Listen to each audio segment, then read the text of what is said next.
Welcome back to the Bimmer Barn, everyone. I have an exciting video for you today because we are going to be retrofitting Xenon facelift headlights to my E46 wagon, and at the same time I'm also going to be doing a full Euro conversion on a budget. So we have some corner lights, some side markers, and a special mod for the rear lights that's going to make them look a ton better. So I'm excited to share the process with you guys. The first thing that we're going to do is look at the Xenon headlights that I got from the junkyard, and we first have to polish these things up and get them looking extra clear before we install them on the car. So let's go ahead and take care of that now.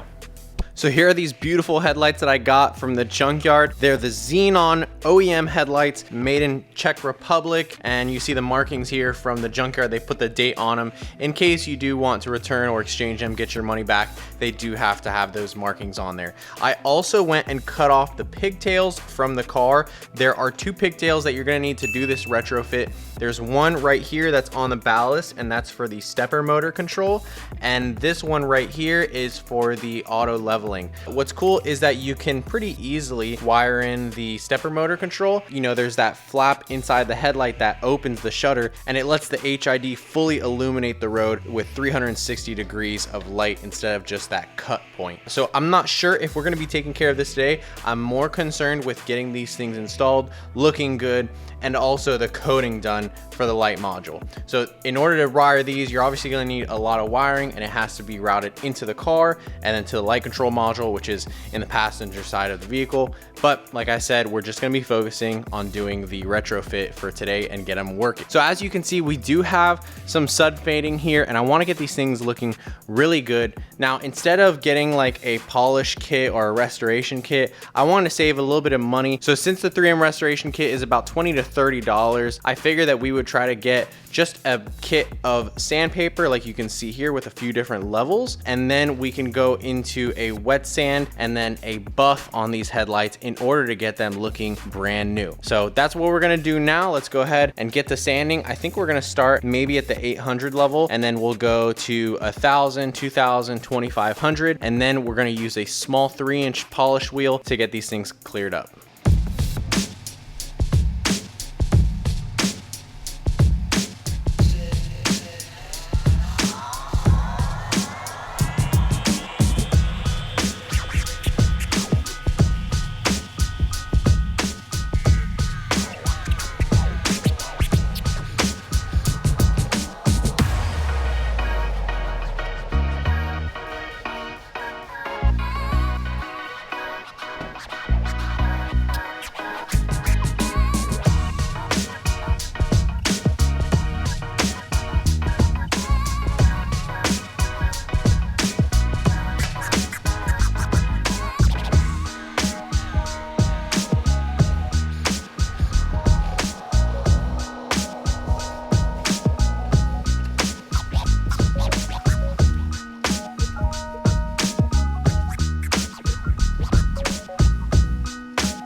So I didn't really go up in very small increments, but I did an 800 and then a 1,000 and then a 2,000, and I'm really happy with how smooth the headlight is.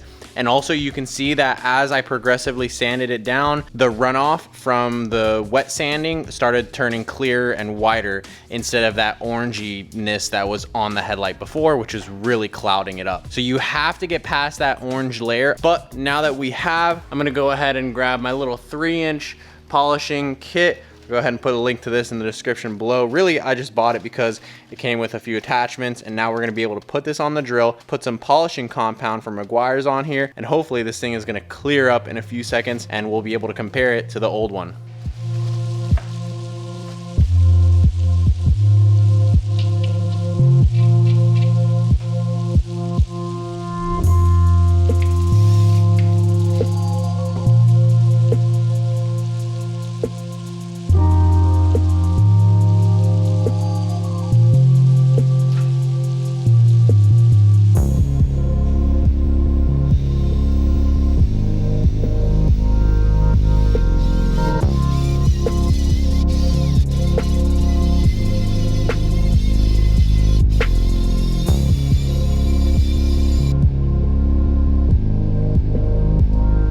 Wow, that actually buffed out a lot quicker and easier than I expected. Look at that finish, guys. It's like super clear. Now, I will say, if I'm being honest, that there is some hazing from the inside of the housing here. There's specifically like this little piece right here, and then throughout the whole thing, just a light hazing when you really look at it. But honestly, from like 2 feet away, you really can't tell. It looks glass clear. So I'm super happy. Let's go ahead and bring out the other one and compare now. Boom, look at that. That's the old, and that is clearly the new. Obviously, there's a big difference, and I'm just so happy that with like 3 levels of sanding plus some polish that we already had laying around, we achieved probably the same result as you could get from that more expensive 3M kit. And I'm really happy that we didn't have to go farther and like clear these or anything like that. So what I'm gonna do now is finish polishing this one up, and then I think I'm also gonna add like a little bit of turtle wax ceramic spray on these so that they can, you know, hopefully protect the outer layer and they won't fade as fast in the future. So let me go ahead and polish this one up, and then we'll get right into installing these and retrofitting them on my car.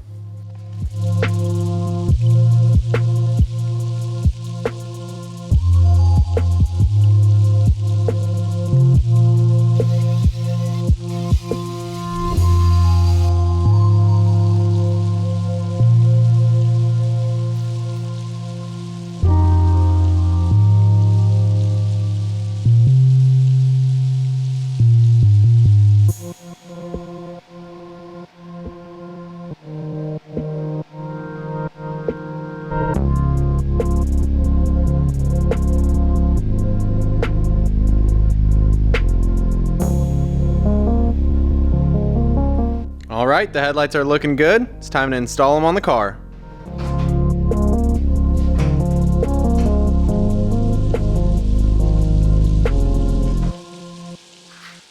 So to remove your facelift headlights, the first thing you need to do is get the side marker out, and that's held in by a Phillips head screw. It's actually part of the headlight assembly, but all you need to do is loosen it a couple turns and you should be able to pull the corner light out. And then there's 4 8mm screws that hold the headlight in. The 2 up here, easy to see. There's 1 down here, a little bit more difficult to spot. And then there's 1 more right under the electrical connector for the low beam right here. So those are the 4 that you're gonna need to get. Loosen all those, and then the headlight should come straight out, and it's gonna bring the lower trim piece with it, so you're gonna have to unclip it from this corner when you pull out the headlights. So now you get to watch me do it.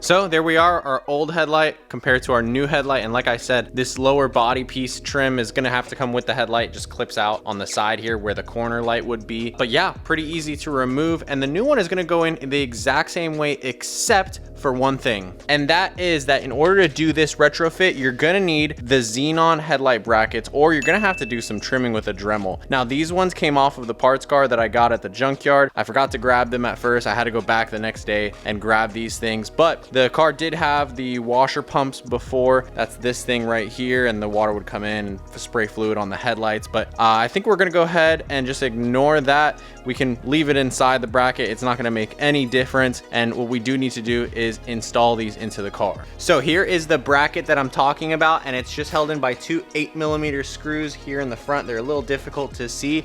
We're gonna go ahead and remove this and then install our new brackets that are gonna fit for the Xenon headlights.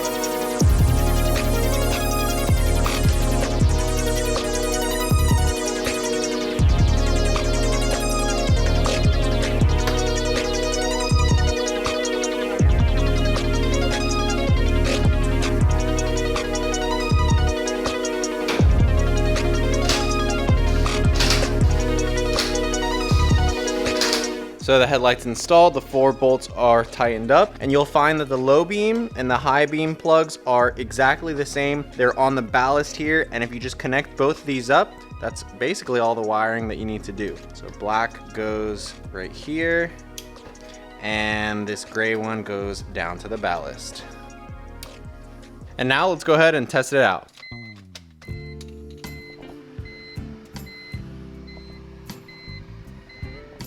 Oh, it looks like the lights are working. Let's go ahead and check it out. Look at that awesome cutoff right here. This is the old halogen and this is our xenon. Let's go ahead and I'll set up the camera, see if the high beams work too. So that's great, the high beams work as well. Yeah, here you can see a little bit of that inner hazing that I was telling you about. That's, you know, I really can't pull that out. This would be something that you need to replace the lens for if you really want to get it perfect.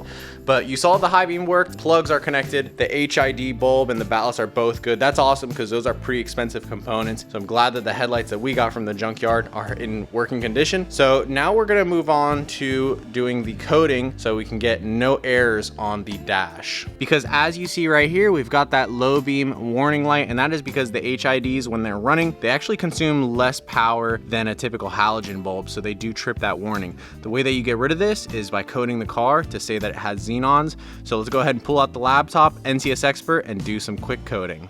So now we're gonna begin our coating with the E46, and I do wanna let you guys know that my cable actually did not work for this car. I tried it at first and it wouldn't read the VIN in NCS Expert, but then I went and modified it by bridging pins 7 and 8, which is what you need to do to change the K-line communication that's gonna go on for the cable. So you can also buy a cable that has a switch on it and it can go between the first and second mode, so you can program and code old cars and new cars. So I'm gonna go ahead and invest in getting one of those, but for now, we went ahead and modified this one to work. Now, someone on the forums, Terra Phantom, has some great information. So $522, if we add that to the vehicle order, we should be able to code the light module as well as the instrument cluster module. And that is what's going to make the car realize or think that it has bi-xenons equipped. So we'll do that and we'll check and see here. 522 is not there. So we're gonna go and put $522 and we're gonna add,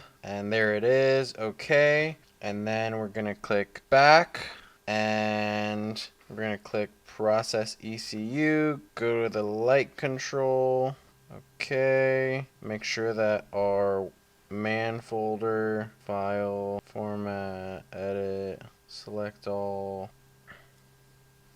So with a clear man folder, once you've added the vehicle order, you should be able to just go straight to coding and execute the job. So let's try that. Hopefully it works. Coding ended. Let's go ahead and go back to main, start, and back. Process ECU. We're going to do the same thing to the AKMB, the instrument cluster, and coding and execute job. Coding active. And coding ended. Oh boy, look at this! It instantly went out. Look at that. Okay, so now if we turn the lights on, oh, we do get a bulb warning, but I wonder why. A lot of boring math later. All right, so I went ahead and coded the 522 option, and I was having some issues with the bulb warning, but I realized it was actually because I had the outer turn signal unplugged, and that's what was giving me like a low beam warning. So now the coding is correct, but we do have an issue. You can see the high beams are on, but when we turn the car on, the low beams actually start doing this flickering thing. So we'll wait a second so I can show you.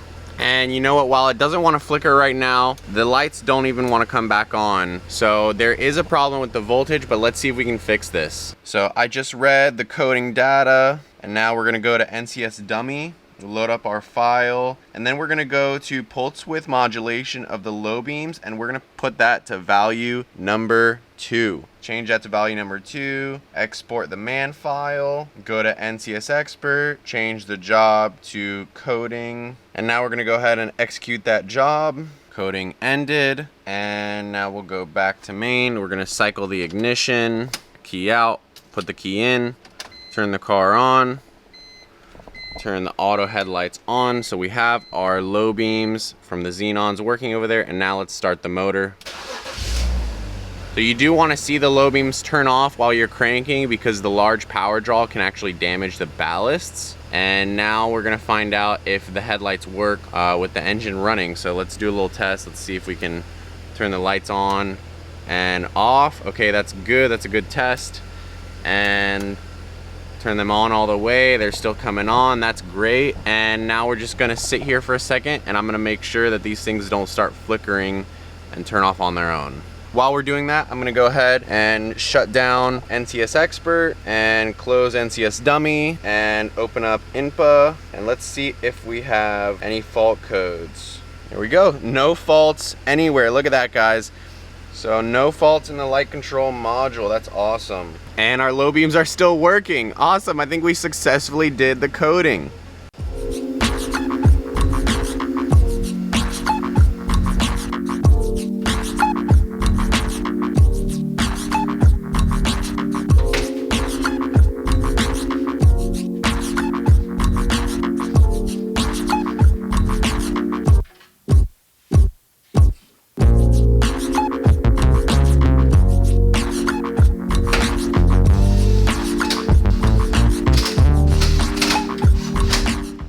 All right, so both of my headlights are installed, working great, and I got them adjusted. You know, the headlight adjusters are right here. Let me see, there you go. Got my finger on it. Kind of hard to see on this side, but this one is a lot easier to see. And just twisting this is what makes the headlight go up or down. It kind of goes in very small increments, so it's hard to tell, but those you want to adjust manually because of course you don't have the manual adjusters, and you still do have to set them manually because obviously there's a little bit of difference between the left and the right when you get these tightened down. So the next thing that we're going to do is we need to fill the gaps here. Let's go ahead and grab our new Euro corner lights and unbox them.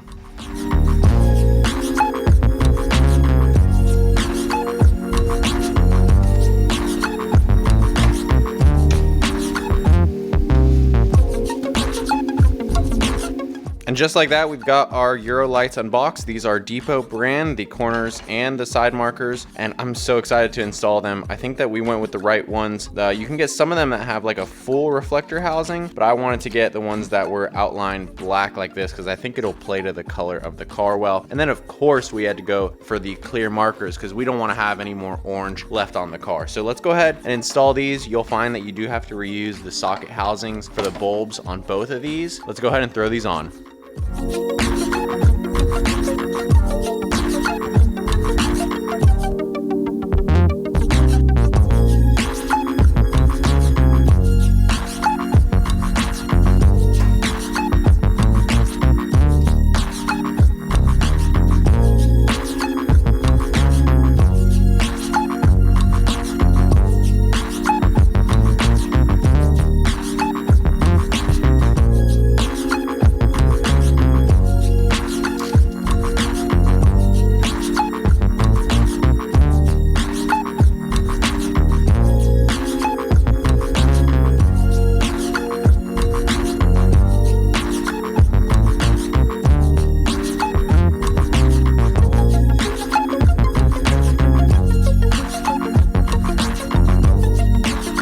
All right, what do you guys think? Does that look sick or what? I really like the look, especially with these wheels, the Euro front end style, and now the Xenon headlights, which are crystal clear. Even Goose is a fan. Look, this guy's he's a lover. He loves it. So the next thing that we're gonna do, and I have a little surprise, is that we're gonna finish the Euro conversion for a budget here in the rear. You can get wagon Euro tails. They're pretty expensive though. I've seen some for sale on eBay, but you can really only get them like overseas and stuff where they came on the cars. Now the Euro tails, I believe they would have this corner right here cleared out, but what we're gonna do today is we're gonna red out the entire taillight so that there is no more orange anywhere on the car, and we'll have a budget friendly Euro conversion. So let me go ahead and show you guys what I got. So here we are. This is just standard tail light tint film. I'll put a link to the stuff that I got in the description below, but it's like about $10 for a roll, and we only really need a small amount. So let's go ahead and unwrap this, and then we'll head over to the tail light and see if we can get a clean install.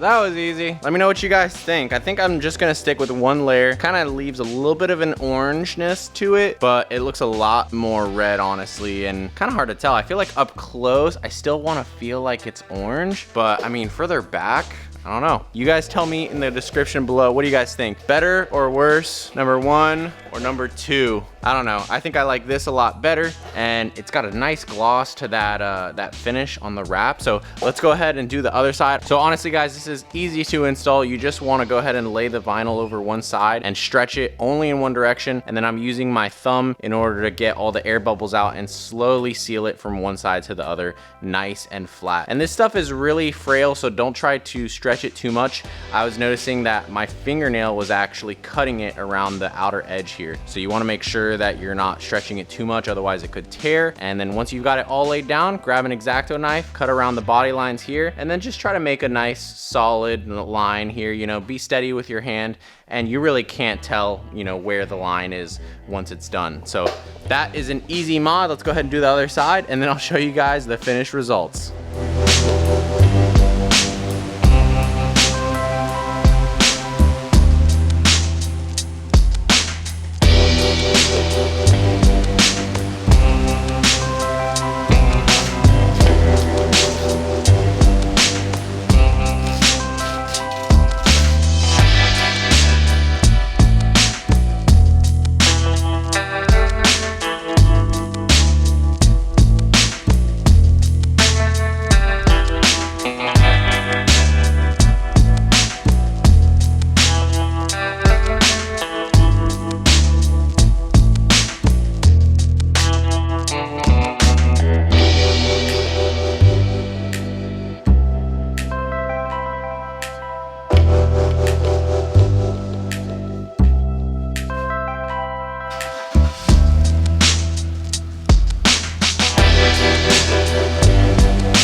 Actually, you know what? Pause the whole cinematic montage for a second. There's one more thing that I think that we need to do in the front end here that's going to make a big difference. And I think that with the snap of my fingers, and just like that, what do you guys think? Blacked out kidney grills, yes or no? And also, we just changed the hood badge there. The grills I got off of Amazon, honestly, the fit is not the best. There's a little bit of wiggle in them, but I do think that they look a lot better than the chrome grills before. And there was all this adhesive that was holding the chrome grills in, which I tried to get rid of, and we'll probably have to continue cleaning. But anyways, let's go ahead and get back to the cinematic shots.